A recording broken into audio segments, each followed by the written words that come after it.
brincar, ele também oportuniza prazer, né? Principalmente a ludicidade dá o encantamento, dá a imaginação, a criatividade. Então, olhar o brincar não como um meio, não como uma metodologia, mas pensar nesse brincar como um valor em si mesmo, um fim em si mesmo. Quando ela brinca, ela também expressa a linguagem escrita, a linguagem musical.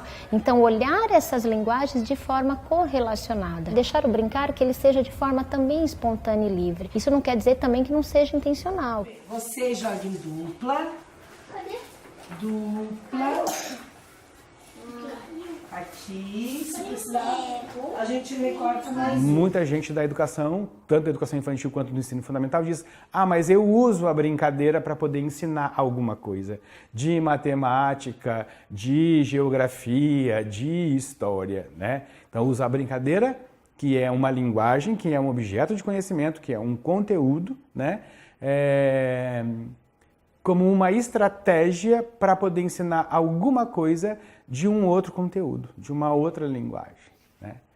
E aí desconsidera a brincadeira como um objeto de conhecimento que tem estrutura e regras próprias de funcionamento, né? Uma linguagem, portanto, um conteúdo a ser estudado. O brincar é infinito, né?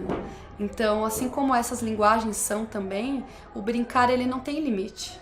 A criança ela vai se expressar ali naquele brincar por meio das linguagens que ela se sente mais confortável. Então ela vai se expressar tanto integralmente, com a mente e com o corpo, porque aí a criança vai se envolver por completo nisso, como ela vai inventar brincadeiras, ela vai inventar músicas, ela vai inventar parlendas, ela vai encenar, né? Ela vai fazer o faz de conta virar uma encenação em que ela mergulha e naquele momento aquilo é realidade para ela.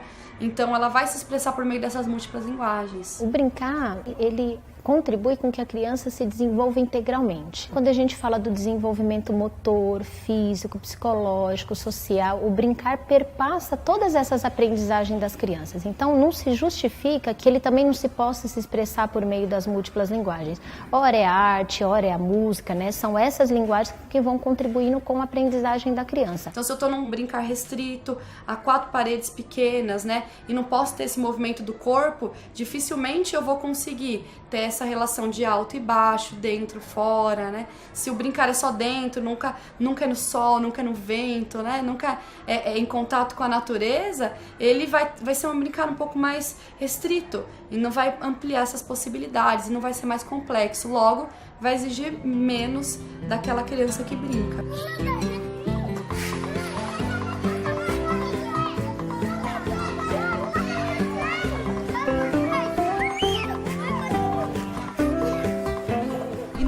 Contato pelo contato, vou vir aqui, vou fazer uma atividade, usei esse espaço. Não, é esse experimentar, é esse ter hipótese do que pode ser, o que não é, dessa investigação do que será que é isso. Isso leva a projetos, né? Isso pode desencadear um projeto. Que tipo de planta que sobe na árvore, né? Então é a partir desse conhecimento mais aprofundado da natureza que aí a criança tem esse respeito com a natureza e sabe que é a partir dela que depende de muitas outras coisas e principalmente o respeito à vida, ao cuidado.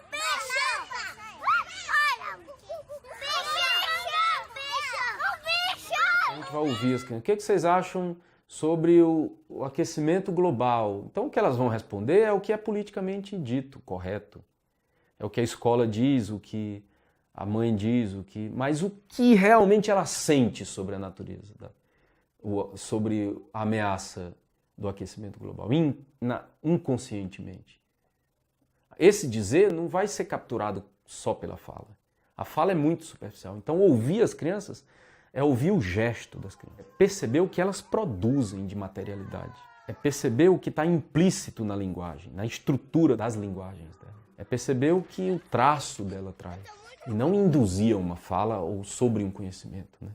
Porque aí é uma linearidade racional. Então, quando a criança, especial até os 7 anos, aí, né? Quando ela vai falar de uma pergunta racionalizada, ela fala do lugar da racionalidade, que ela está ouvindo falar. Criança é quando uma pessoa que é bebezinha e ela é uma sementinha pequena que a mamãe engole para nascer o bebê. E daí quando nasce bem bebezinho e depois vai crescendo e vira adulto. Essas crianças, quando elas estão entre elas têm um tamanho que a gente nem imagina. Elas têm uma capacidade de organização, elas têm uma complexidade que a gente nem imagina. Elas, entre elas podem ser o que elas são. E o que elas são é um fenômeno. É muito diferente daquilo que a gente imagina que elas são e por isso a gente interdita. Tem hierarquia, luta pelo poder, exercícios classificatórios fenomenais, tem preconceito, tem maldade, tem tudo. Porque aquilo é uma síntese do que elas vão aprendendo com o mundo, principalmente intermediada pelos adultos. Isso muda completamente a relação pedagógica, ou seja, a gente pode olhar para as crianças e pode ser professor e precisa ser professor de um outro jeito. Puxa, não precisa ter medo. Vai, corta. Pra cortar, puxa pra baixo. Agora puxa. Isso, agora vai ali. Tu quer ajuda ele? Pode ajudar ele. A escola é um lugar de experimentação, né? É um lugar da criança se dar conta que no mundo tem um monte de coisa que ela nem imaginava. Que o limite de mundo que tinha na casa dela era bastante restrito, né? Ela fica se dando conta depois que ela vai para a escola e diz assim, tudo isso é mundo, tudo isso também pode, tudo isso também é, entendeu, né? Eu posso me achar nessas coisas todas, né? Então, esse abrir de portas que a escola faz, né, pelas linguagens, é fundamental para as crianças acharem o seu lugar no mundo. E cada uma buscar alguma coisa que ela gosta mais e pegar isso que ela gosta mais como um fio condutor e seguir a vida fora. A vida não é só isso, depois disso é aquilo, quem faz isso, colhe aquilo outro, entendeu, né? Vida é possibilidade. E quanto mais linguagens você tem acesso para poder interagir, mais você se dá conta disso, mais complexa a vida fica, mais leve a vida fica.